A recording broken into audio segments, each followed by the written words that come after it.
రాష్ట్ర ఇరిగేషన్ శాఖలో గతంలో ఏ మంత్రివర్యులు పనిచేయనంత ఉధృతంగా అంత గొప్పగా ఒక ఉద్యమ బిడ్డగా ఉద్యమకారుడిగా కేసీఆర్ గారి నాయకత్వంలో తెలంగాణకు గతంలో సాగునీటి రంగంలో జరిగిన అన్యాయం గురించి సంపూర్ణమైన అవగాహన ఉన్న నాయకులుగా ఇరిగేషన్ మంత్రిగా అత్యద్భుతంగా పనిచేసి అటు మిషన్ కాకతీయ కానీ ఇటు సాగునీటి ప్రాజెక్టులు కానీ శరవేగంగా పూర్తి చేసి ఇవాళ తెలంగాణలో కొత్తగా 1 కోటి ఎకరాల మాగాణం కేసీఆర్ గారి ప్రభుత్వంలో సృష్టించబడ్డది అంటే దానికి ప్రధాన కారకులు పెద్దలు మాజీ మంత్రివర్యులు హరీష్ రావు గారు.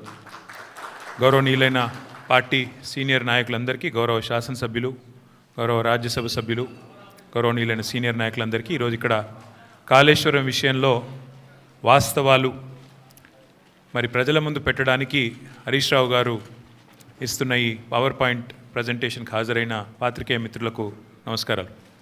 ఈరోజు నాకు ఈ ప్రజెంటేషను ఈ యొక్క స్లైడ్ చూస్తూ ఉంటే ఆనాడు పెద్దలు సిడబ్ల్యూసి మాజీ సభ్యులు కేసీఆర్ గారికి సాగునీటి విషయంలో ఎన్నో సందర్భాలలో తెలంగాణ ప్రజలకు చాలా విషయాల్లో మనకు దిశానిర్దేశం చేసిన ఆర్ విద్యాసాగరరావు గారు గుర్తొస్తూ ఉన్నారు. ఆ రోజు నీళ్లు నిజాలు అనే పుస్తకం వారు రాయడం, ఈ సాగునీటి రంగంలో దశాబ్దాలుగా తెలంగాణకు జరిగిన అన్యాయం గురించి వారు సవివరంగా అటు కాంగ్రెస్ ఉన్నప్పుడు కానీ ఇటు బీజేపీ ఉన్నప్పుడు కానీ కేంద్రంలో ఎన్ని రకాల అన్యాయం చేసింది అని వారు పదే పదే చెప్పేటోళ్ళు. అట్లాగే తెలంగాణ ఉద్యమానికే మీకు తెలుసు శీర్షిక ట్యాగ్ లైను నీళ్లు నిధులు నియామకాలు. అందుకే 10 సంవత్సరాల కేసీఆర్ గారి పరిపాలనలో ఈ 3 రంగాల్లో సంపూర్ణమైన న్యాయం కేసీఆర్ గారి ప్రభుత్వం చేసింది. నీళ్ల విషయంలో ఇటు గోదావరిలో అటు కృష్ణలో ప్రతి నీటి బొట్టును వడిసిపట్టి ఒక్క చుక్క నీటిని వదలకుండా కాళేశ్వరం లాంటి ప్రాజెక్టు కాలంతో పోటీపడుతూ కట్టినా, అట్లాగే పాలమూరు రంగారెడ్డి ఎత్తిపోతల పథకాన్ని దాదాపు 90% పూర్తి చేసిన, సీతారామ ప్రాజెక్టును కూడా 90% పూర్తి చేసి కృష్ణలో గోదావరిలో సంపూర్ణంగా ఒక్కొక్క నీటి బొట్టును వడిసిపట్టి తెలంగాణ రైతాంగానికి తెలంగాణ ప్రజల ప్రయోజనాల కోసం నిరంతరం పనిచేసింది కేసీఆర్ ప్రభుత్వం.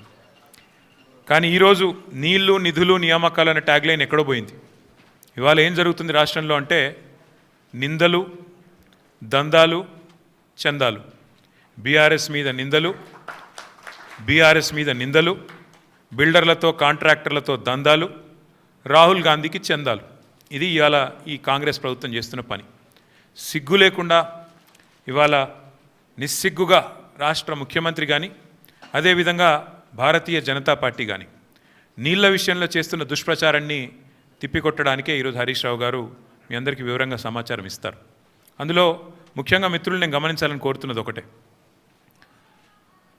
మార్బీ అనే ఒక గుజరాత్లో ఒక ప్రాంతంలో ఒక పెద్ద బ్రిడ్జ్ కూలిపోయి 140 మంది చచ్చిపోయినా ఏ ఎన్డీఎస్ఏ బోదు, ఎవడు బోడు, ఏ ఏజెన్సీ బోదు, 140 మంది చావులకు ఫలానావాడు బాధ్యుడు అని ఒక బాధ్యతాయుతమైన ఏ ఏజెన్సీ మాట్లాడదు, కేంద్ర ప్రభుత్వం మాట్లాడదు, గుజరాత్ ప్రభుత్వం మాట్లాడదు. బీహార్లో 4 రోజులకు ఒకసారి ఒక్కొక్క బ్రిడ్జ్ కూలుతున్నా అడిగే నాతుడు లేడు. అదే తెలంగాణలో ఇక్కడ కాంగ్రెస్ ప్రభుత్వం ఉన్నప్పటికీ సుంకిశాల రిటైనింగ్ వాల్ కూలిపోయి 100 కోట్లు నష్టమైన ఎన్డీఎస్ఏ రాదు, ఎవడు రాడు.